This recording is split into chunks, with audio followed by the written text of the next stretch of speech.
Hey, what's up guys? John here. I'm going to show you exactly what's happening right now in Cleveland, Ohio, as well as show you a property that I just purchased. You have 7 contractors now kind of ripping through the property, getting everything set and ready. We were set to finish everything Wednesday. It looks like we're going to be likely done end of day Monday, possibly Tuesday. I bought this property for $92,000. I'm going to spend $5,600 plus, paint and we got a special deal at the paint store. We're probably going to knock everything out in terms of materials and everything for like $1,200. That's including the hardware for the doors and carpet and everything we're getting. We're getting at rock bottom prices. Like, it's absolutely incredible. See this guy right here, or woman, whoever it is, building brand new construction. That's a blue fence. Look at all these homes. These beautiful homes. These homes in this neighborhood, it's slightly nicer than the ones that I'm buying in. But these homes are probably 150 to 200. The neighborhood that I'm buying in, the average purchase price right now is about 72,000. So roughly half. But the neighborhoods are almost comparable. Crime levels are the same. And it's right around the corner from here where I am right now filming this video.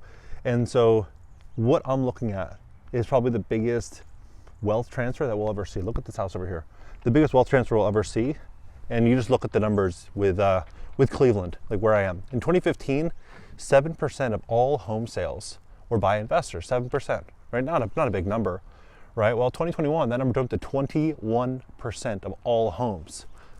Now it's 24.6%, 2024. Analysts write that by 2030, institutions may own 7.6 million single-family rental homes. That could be more than 40% of the market. So roughly 1 in 4 homes are bought by an investor. My prediction is because of these low purchase prices, that number is going to go to 35 to 40%, because all these investors are going to be chasing an investment that can outpace inflation. Look at this. That's nice. That is nice. For under 200 grand, unbelievable. National home price in America is about 450. Forbes is quoting it closer to 500K. So, literally half the price of the national median. And look at these streets. Peaceful, quiet. Like, these are really, really nice neighborhoods. And so what's going to happen is in Cleveland, did you know that 26.2 or 26.8% of gross monthly income for the average household goes towards paying for living expenses? So if the average American, let's say, is working 20 days a month, Monday through Friday, 4 weeks in a month, work 5 days each, right? 4 times 5 is 20. If they're spending 26%, they're only working 6 days, maybe 7 days per month for housing, right? Every other city in America, that number is closer to 45 to 60%. So you start to think about it this way. The homes that you're buying are very, very, very affordable. Shut up and take my money. The net cash flow is very strong, 1,500 to 2 grand. And then the amount of flexibility for rents to grow is huge. So as investors go from 7 to 21 to 24%, 24.6% of market share, then 30 and 40%.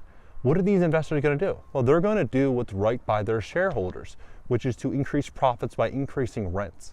That's what's going to happen. Now, a lot of people are saying, John, look, Cleveland doesn't have jobs. This area doesn't. You look at the growth of Cleveland, for example, population has grown 0.4%. You have over 30% of the US population right now in the workforce is working remote. When's the last time you heard somebody say, I'm moving to New York City or LA, or, going here because I have to go to the office every single day? Occasionally, right? But most people are leaving those cities because they can't afford to live there, right? More people are looking for affordability. That's most people. And I think that trend is just going to continue to grow more and more and more in this country as we begin to print more money. And living standards start to change. You have retirees that are chasing, a retirement that they work so hard for, work their entire lives, walking into this uncertain world, thinking, hey, I got some money, but not really knowing how long that's going to last them, right? There's all these people that are trying to find an affordable situation. You have investors looking for yield. Everything is pointing towards kind of where I'm at. But what I think that's going to be the most interesting is kind of how this all plays out. Because there's a lot of investors that are purchasing Cleveland in 2021 and 2022. They're getting absolutely killed right now. And why are they getting killed? Well, because they saw something on BiggerPockets or on TikTok or something, and they heard, wow, I can buy these really cheap homes and I can get, you know, this massive yield. The problem is they don't know the area. They pick up the phone and call some realtor on Zillow who's like, yeah, this is a good deal, you should buy it. Hand it over, chimp. Right? Of course, the realtor is compensated on closing the transaction, right? And of course he's gonna say, or she's gonna say, it's a great deal. And then they delegate everything and all the responsibility to a property manager, and the property manager is saying, yeah, I can manage this property for you at 10% gross rents. So at a $1,500 rent, it's $150 a month. Nobody is doing anything, you know, of substance for $150 a month, not manually, right? It's just it's a bad situation. So they end up having these deals that are not, they overpaid for them, and they're not performing as they should. That was the big problem that now I'm seeing, and that I think is going to get more and more exposed. That's why I moved to Cleveland, to oversee my own investments, to oversee my own operation, and to do things the way that it should be. You know, I'm getting about one deal out of every 17 offers that I'm putting in. Another one. Another one. I've driven nearly every single street in Cleveland. Like, I know these neighborhoods like the back of my hand. I was a real estate agent in Beverly Hills from 2009 to 2019. I knew those neighborhoods better than anybody. And that's why my clients made money. That's why I made money, right? If you don't know what you're doing, the odds of winning get greatly reduced. So why I think this is a big opportunity is because, especially now, this time of year, snow on the ground, you can't do exterior work. The home sellers that are listed right now, actively on the market, are chasing a smaller pool of buyers, and you know, got to heat these homes, right? It's getting a little bit more expensive. A lot of people can't afford it, and so who wins? It's going to be the investor. And a lot of these homeowners that live here, they don't realize what they're selling. You know, they think Cleveland right now is, you know, what it was 10 years ago, where it wasn't like that cool of a city and people didn't want to be there. So when they're not educated and informed, and the real estate agent which they hired is not properly compensated for their time, because, you know, they're getting a couple percent on a $50,000 transaction, what these agents want is a cash deal. They want a quick closing.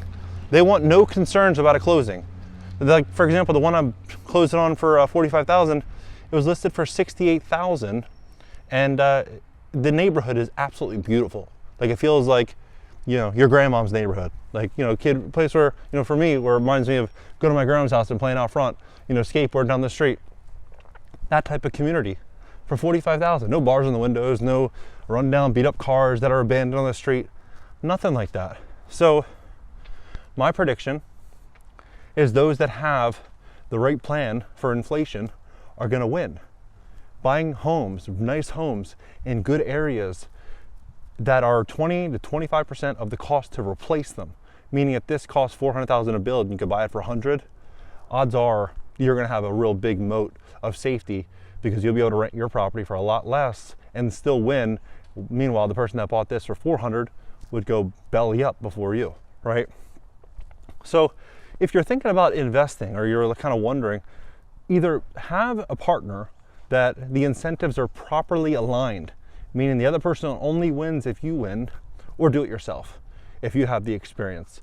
Like, don't outsource it to a realtor or a property manager that's only based on throwing a tenant in there, because no way that property manager is going to go to that tenant's house and look at the interior of that house. No way they're doing every single check that they should. It's just not, they're not doing all that for $150. So yeah, that's why I'm here. That's why I'm doing exactly what I'm doing. That house that I bought for $92K, the neighbor across the street just bought his for $173,000. So, I mean, we basically stole that property. And I'll be all in for under 100. Taxes and insurance about $250. $1,750 a month in net income on $100,000. Like, it just kind of blows my mind, because my wife used to be a nurse at Kaiser and White Memorial, like hospitals in LA, near the Beverly Center in the Grove. And she was busting her, you know what, for $7,000 a month, $8,000 a month. And she was working nonstop. She was like, oh, this job is just too much, right? To pull in more than a week's worth of that type of labor just by buying one specific house, right? And the fact that I'm closing on deal 4 and deal 5 today, that's gonna pull in net about 10 grand a month. So more than what she'd make, about 5 weeks worth of labor, I'll be pulling in every single month from, you know, working at the hospital, if she were working at the hospital, just by owning these properties, you know, properly managing them and doing it the right way. So we're in this inflationary environment. It's just gonna, I believe it's gonna change things in the direction of he or she who owns assets are gonna win. That's what's gonna happen. And he or she who has the right business and cash flows will win. So my prediction with all of this is that we're gonna see this major shift from, we're already kind of seeing it. You know, 5-10 years ago, if you were making 100 grand a year, people would think, damn, he or she is really successful. What a winner. Like, that's incredible.